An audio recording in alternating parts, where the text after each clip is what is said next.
Sweet carry on.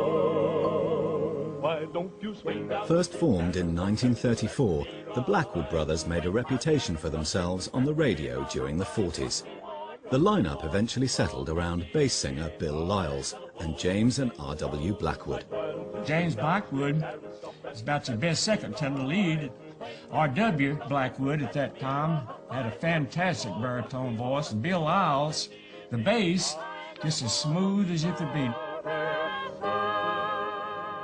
That's why I joined them, to be in there with all those good voices. I wouldn't want them if it had been any other way. After tenor singer Bill Shaw joined in 1952, the first classic lineup of the Blackwood Brothers was complete.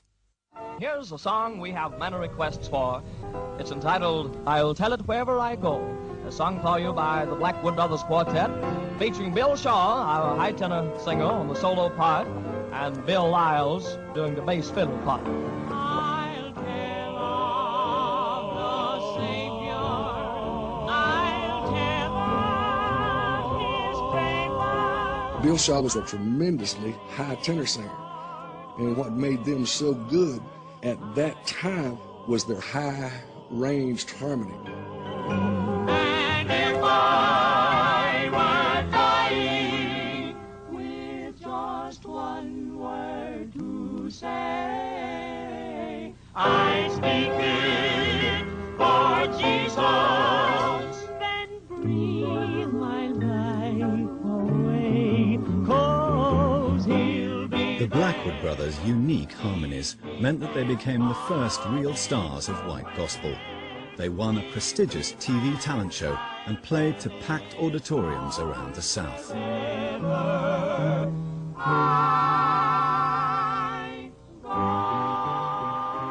With their inspired harmonies and heartfelt delivery, it didn't take long for the Blackwood Brothers to gain in popularity.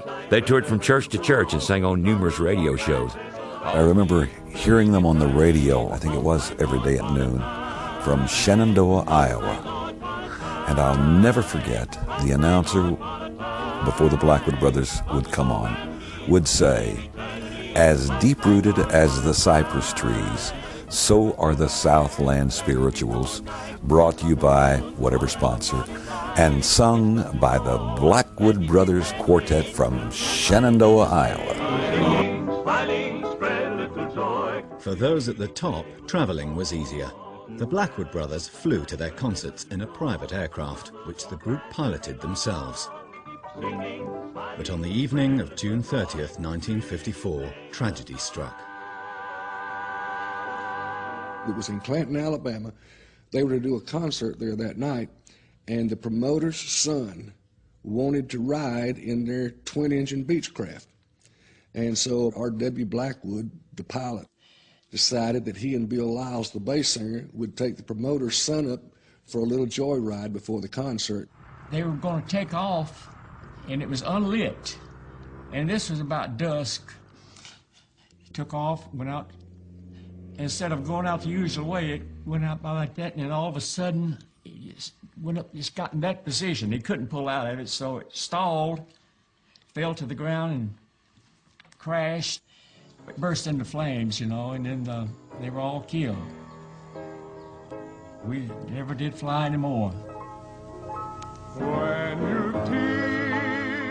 The Blackwood Brothers Quartet was reborn, with J.D. Sumner singing bass and James' nephew Cecil Blackwood on baritone.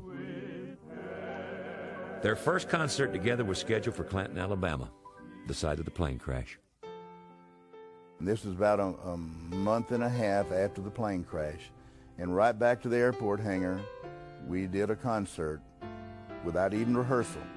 Bill Shaw, James Blackwood, Cecil Blackwood, J.D. Sumner, Jackie Marshall's piano. And that started our career back up there at the airport with several thousand people there to hear us.